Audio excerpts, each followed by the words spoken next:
इसको क्या मानेंगे? ये पाकिस्तान की सरकार के, पाकिस्तान की सरकार में बैठे लोगों के, वहां के कलाकारों के इंस्टाग्राम, सोशल मीडिया बंद किए जा रहे हैं, इसका क्या असर है? इंस्टाग्राम, सोशल मीडिया तो एक नेटवर्किंग का है कि सारी चीज़ें वो जो भी उनका होता है हमारे देश में सब लोगों तक पहुंचाने का।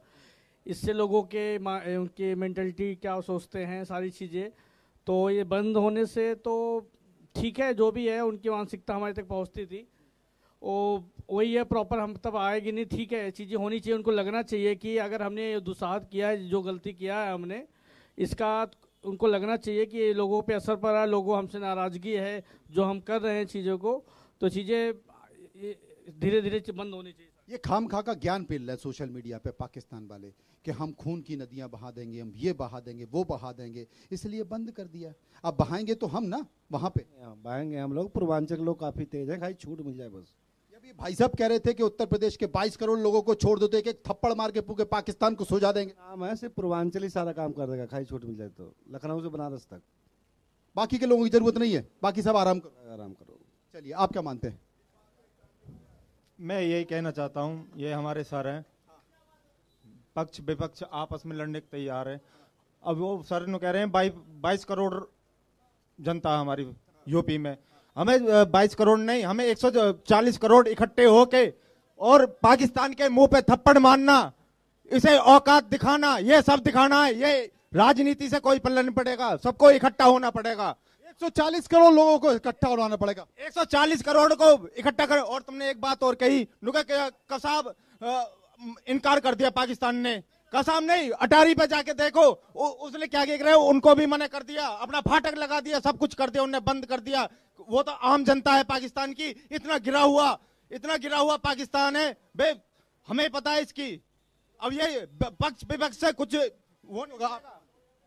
हम ये मानते हैं कि सबको मिलके काम करना चाहिए, जो भी ना सबको 140 करोड़ जो जनता है ना, 140 करोड़ जनता है ना, सबको मिलके एकदम अटैक।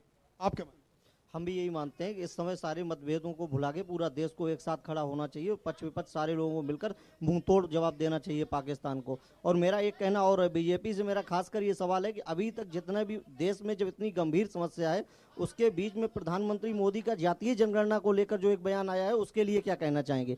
जहां पर देश का पूरा फोकस युद्ध पे लगा हुआ है, सारी जनता यहाँ पे परेशान है, उस समय जातीय जनगणना करके क्या देश यहाँ के पब्लिक का ध्यान भटकाया जा रहा है या फिर कुछ और भी किया जाएगा? ये बड़ा सवाल है कि क्या जातीय जनगणना के नाम पर देश को भटकाया जा रहा है। कई सारे संकेत है, कुछ और निकल कर आ गए। आप क्या मानते हैं? मेरा ये कहना है कि बीजेपी बार बार कह रही है कि वेस्ट बंगाल में ममता बनर्जी कुछ कर रही है, प्रॉब्लम ममता बनर्जी, तो सर बर्खास्त क्यों नहीं करते उन्हें? धारा 356 किस लिए है? कब तक पब्लिक वहां हिंदू मरती रहेगी, आप बैठ के तमाशा देखते रहेंगे? ये बड़ी बात है। ये जो हमारे जो नेतागण जो हैं आपस में ही लड़ रहे हैं, वो आपस में एक हो क्यों नहीं रहे हैं? सब के सब ब्लेम कर रहे हैं कि BJP BJP BJP. Why not Congress? They are the main culprit and Congress people are always blaming to BJP and trying that defense to tackle all that situation. ये बड़े सवाल यहाँ पर उठाए जा रहे हैं। आप क्या मानते हैं भाई साहब? आप तो ये बैग वैग लेके तैयारी लेके आ रहे, क्या कहाँ जा रहे हैं? नहीं, मैं एक्चुअली ट्रैवल में था, तो मेरा ऑफिस यहीं पे, तो आप लोगों की बहस सुनी तो मुझे लगा कि मुझे यहाँ खड़ा होना चाहिए। खड़ा होना चाहिए और देश के लिए कुछ कहना चाहिए, संकेत देना चाहिए लोगों को। जी सर, मेरा कहना ये है कि अभी जैसे सर बता रहे थे कि यूपी की 22 करोड़ की जनता है, और सर ने भी अभी बोला था कि हर क्वेश्चन का जवाब सिर्फ मारना नहीं होता। तो सर मैं कहना चाहूँगा कि हमें ना कुछ सीखना चाहिए महाभारत से। अगर बात करने से सॉल्यूशन निकलता तो चक्रधारी ना कभी युद्ध होने नहीं देता। तो कभी कभी सिचुएशन होती है कि कुछ क्वेश्चंस का जवाब युद्ध ही होता है। तो अभी तो हमें फिलहाल यही करना चाहिए कि सब लोगों को आपस में मिलकर उन्हें जवाब देना चाहिए कि प्लीज़ समझो, आप हमसे निकल के गए हो, अगर ज़्यादा दूर जाओगे तो बचोगे भी नहीं। बचोगे नहीं। सर आप क्या मानते हैं? बीजेपी का फेलियर है ये। अटैक क्यों नहीं करते? बातें करें, खाली सिर्फ बातें।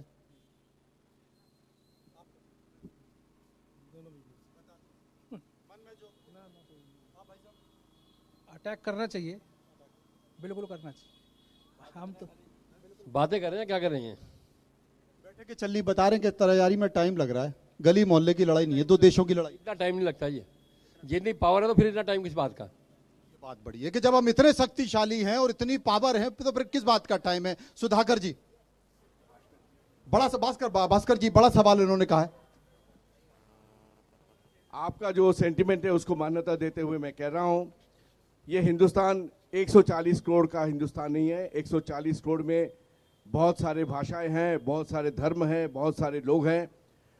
अपने नागरिक को सुरक्षा देते हुए हमें अगर कोई अटैक करना पड़े, और हमारा आर्मी जो है, फकर से मैं कहता हूँ, army 3rd largest army of the world, America चीन के बाद ही भारत की आर्मी होता है। वो बहुत रेजिमेंटेड आर्मी है।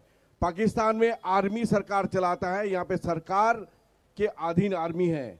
और आर्मी का अपना प्रिपरेशन के लिए आप शायद पेपर में पढ़े होंगे कि आर्मी को फुल पावर दिया गया है। भास्कर जी, अपना बड़ी खबर आ रही है जो कि तमाम तरह के सवाल उठाए जा रहे हैं। पाकिस्तान के आर्मी चीफ पर तमाम तरह के सवाल उठाए जा रहे हैं। आसिम मुनीर जो कुछ दिनों से गायब दिखाई दे रहे हैं, अचानक दिखाई दिए हैं और उन्होंने भारत को फिर से गीदड़ भभकी दी है।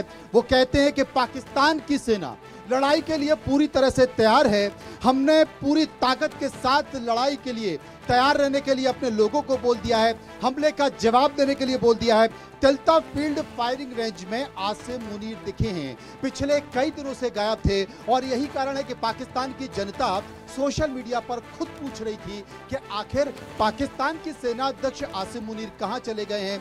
लेकिन तिल्ता फील्ड फायरिंग रेंज में आसिम मुनीर दिखाई दिए हैं और फिर से उन्होंने भारत को गीदड़ भभकी दी है, इस तरह के संकेत दिए हैं। अत्री साहब, इनका जवाब। देखिए, आज ये बहुत लगातार आतंकवाद पिछले हम इन 11 वर्षों से भी सुन रहे हैं भारत की सरकार, भाजपा की सरकार के द्वारा। और एक आतंकवाद का एक ऐसा भूत इन्होंने दिखा रखा है, लेकिन कार्रवाई कुछ नहीं हो रही है।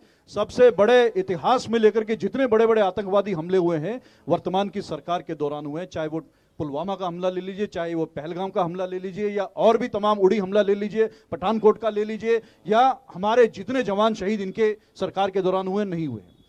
इस पे मैं 2 लाइन बोलना चाहूंगा कि ये वही लोग हैं जो दिखा रहे हैं आतंकवाद का भूत, जिन्होंने छोड़ा था अजहर महमूद। ये वही लोग हैं जो अजहर महमूद को कंधार में जाकर के छोड़ करके आए थे अपने जहाज में बिठा करके। आज यही हमको आतंकवाद का पाठ पढ़ा रहे हैं, आतंकवाद खत्म करने का। छोड़ने का बात आया तो मैं आपको भी याद दिला दूं, शिमला एग्रीमेंट